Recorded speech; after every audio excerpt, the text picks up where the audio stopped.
Halo semua, salam sehat. Perkenalkan, saya Arini Novita Ati dengan NIM 20070100059, mahasiswi semester 4D, Program Studi Ilmu Kesehatan Masyarakat, Universitas Nusa Cendana. Pada video kali ini, saya akan membahas tentang epidemiologi penyakit tidak menular dari penyakit artritis, khususnya rheumatoid arthritis. Dan tujuan dari pembuatan video kali ini yaitu untuk memenuhi tugas yang diberikan oleh Bapak Soleman Landi, SKM MSc, pada mata kuliah epidemiologi penyakit tidak menular. Nah, sebelum kita mengetahui lebih jauh lagi apa itu rheumatoid arthritis, saya akan memberitahu topik-topik apa saja yang akan kita bahas dalam video kali ini. Yang pertama, kita akan membahas tentang pengertian dari rheumatoid arthritis. Yang kedua, kita akan membahas tentang epidemiologi rheumatoid arthritis. Yang ketiga, faktor resiko dari rheumatoid arthritis. Yang keempat, klasifikasi dari rheumatoid arthritis. Yang kelima, tanda dan gejala rheumatoid arthritis. Yang keenam, patofisiologi dari rheumatoid arthritis, dan yang ketujuh atau yang terakhir yaitu program pengendalian dan pencegahan dari rheumatoid arthritis. Untuk itu, mari kita simak video berikut ini. Sebelum kita mengetahui lebih jauh tentang rheumatoid arthritis, mari kita ketahui dulu pengertian dari rheumatoid arthritis. Kata arthritis berasal dari bahasa Yunani yaitu arton yang berarti sendi dan itis yang berarti peradangan. Secara harfiah, artritis berarti radang pada sendi. Sedangkan rheumatoid arthritis adalah suatu penyakit autoimun di mana persendian, biasanya tangan dan kaki, mengalami peradangan sehingga terjadi pembengkakan, nyeri, dan seringkali menyebabkan kerusakan pada bagian dalam sendi. Setelah kita ketahui pengertian dari rheumatoid arthritis, kita akan mengetahui epidemiologinya. Angka kejadian rheumatoid arthritis pada tahun 2016 yang disampaikan oleh WHO adalah mencapai 20% dari penduduk dunia. 5-10% adalah mereka yang berusia 5-20 tahun dan 20% adalah mereka yang berusia 55 tahun. Menurut Riset Kesehatan Daerah atau Riskesdas 2018, jumlah penderita rheumatoid arthritis di Indonesia mencapai 7,30%. Seiring bertambahnya jumlah penderita rheumatoid arthritis di Indonesia ini, justru tingkat kesadaran dan salah pengertian tentang penyakit ini cukup tinggi. Di mana keadaan inilah menjelaskan bahwa kurangnya pengetahuan masyarakat Indonesia, khususnya penderita, untuk mengenal lebih dalam lagi mengenai penyakit rheumatoid arthritis ini. Yang berikut adalah faktor resiko. Faktor risiko yang berhubungan dengan peningkatan kasus rheumatoid arthritis dibedakan menjadi dua faktor, yaitu faktor yang tidak dapat dimodifikasi dan faktor yang dapat dimodifikasi. Yang pertama, faktor yang tidak dapat dimodifikasi terdiri dari faktor genetik, usia, dan jenis kelamin. Sedangkan faktor yang dapat dimodifikasi terdiri dari gaya hidup, seperti paparan asap rokok dan zat kimia, faktor hormonal, dan bentuk badan. Kita akan masuk dalam klasifikasi rheumatoid arthritis. Rheumatoid arthritis diklasifikasikan menjadi dua, yaitu yang pertama, artritis akut. Pada fase dini, gejala sistemik yang terjadi adalah lesu, anoreksia, penurunan berat badan, dan demam. Persendian yang paling sering terkena adalah tangan, lutut, siku, kaki, bahu, dan panggul. Karakteristik distribusi adalah pada persendian tangan dan kaki, metakarpagel, serta ibu jari, telunjuk, jari tengah, dan jari manis, serta sendi metakarpagel dari keempat jari kaki. Gejala lokal awal yaitu nyeri dan kekakuan ringan lebih dari 1 jam yang dirasakan pada pagi hari dan pada waktu menggerakkan persendian yang meradang. Klasifikasi yang kedua yaitu artritis kronik.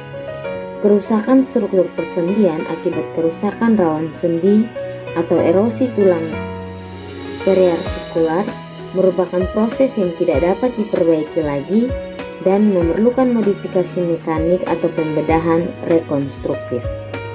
Yang berikut adalah tanda dan gejala dari rheumatoid arthritis.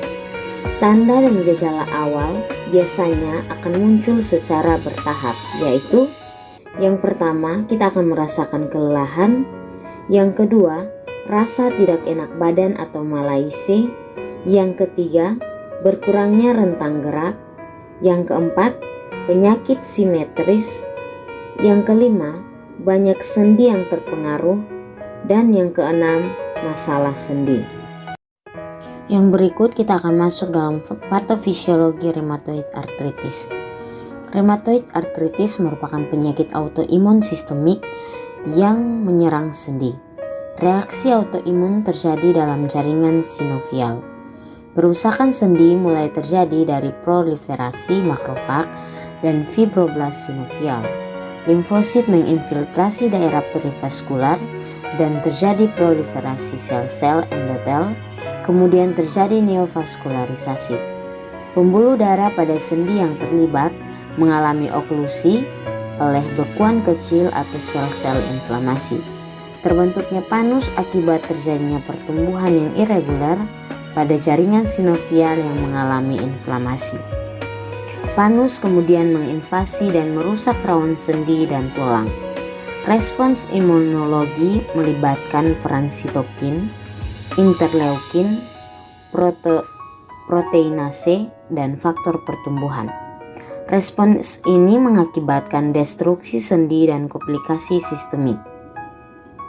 Sel T dan sel B merupakan respon imunologi spesifik. Sel T merupakan bagian dari sistem imunologi spesifik seluler berupa TH1, TH2, TH17, TREG, TDTH, CTLTC, dan NKT. Sitokin dan sel B merupakan respon imunologi spesifik humoral. Sel B berupa antibodi G, antibodi A, antibodi M, antibodi E, dan antibodi D. Peran sel T pada rheumatoid arthritis diawali oleh interaksi antara reseptor sel T dengan share epitope dari major histocompatibility kompleks kelas 2 atau MHC2-SE dan peptida pada antigen presenting cell atau APC pada sinovium atau sistemik, dan peran sel B dalam imunopatologis rheumatoid arthritis belum diketahui secara pasti. Yang berikut kita akan masuk dalam program pengendalian dan pencegahan. Dan pembahasan yang pertama adalah tentang program pengendalian dari rheumatoid arthritis. Penata laksanaan pada rheumatoid arthritis mencakup terapi farmakologi, rehabilitasi, dan pembedahan bila diperlukan, serta edukasi kepada pasien dan keluarga. Tujuannya adalah menghilangkan inflamasi, mencegah deformitas, mengembalikan fungsi sendi, dan mencegah destruksi jaringan lebih lanjut. Terdiri dari 5 program pengendalian, yaitu yang pertama adalah non-steroidal anti-inflamasi drug, diberikan sejak awal untuk menangani nyeri sendi akibat inflamasi.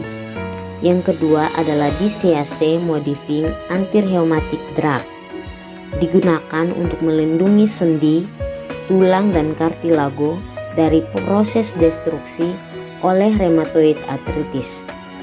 Yang ketiga adalah kortikosteroid. Yang keempat adalah rehabilitasi. Terapi ini dimaksudkan untuk meningkatkan kualitas hidup pasien. Dan yang terakhir adalah pembedahan. Jika segala pengobatan yang telah disebutkan tadi di atas tidak memberikan hasil yang diharapkan, maka dapat dipertimbangkan pembedahan yang bersifat ortopedi, contohnya sinofektomi, artodesis, total hip replacement, dan sebagainya. Yang kedua adalah pencegahan rheumatoid arthritis. Etiologi untuk penyakit rheumatoid arthritis ini belum diketahui secara pasti. Namun berdasarkan penelitian-penelitian sebelumnya, ada beberapa hal yang dapat dilakukan untuk menekan faktor risiko. Yang pertama adalah membiasakan berjemur di bawah sinar matahari pagi untuk mengurangi risiko peradangan oleh rheumatoid arthritis. Yang kedua, melakukan peregangan setiap pagi untuk memperkuat otot sendi. Gerakan-gerakan yang dapat dilakukan antara lain seperti jongkok, bangun, menarik kaki ke belakang, ataupun gerakan untuk melatih otot lainnya. Yang ketiga, menjaga berat badan. Jika orang semakin gemuk, lutut akan bekerja lebih berat untuk menyangga tubuh. Mengontrol berat badan dengan diet, makanan, dan olahraga dapat mengurangi resiko terjadinya radang pada sendi.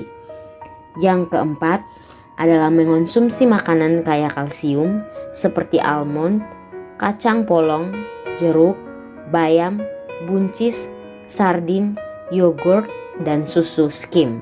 Selain itu, vitamin A, C, D, dan E juga sebagai antioksidan yang mampu mencegah inflamasi akibat radikal bebas. Yang kelima yaitu memenuhi kebutuhan air tubuh. Dan yang keenam yaitu tidak menjadi perokok aktif maupun pasif. Itulah tadi video pembahasan dari saya mengenai epidemiologi penyakit tidak menular, terkhususnya pada penyakit rheumatoid arthritis. Semoga bermanfaat bagi kita semua. Salam sehat.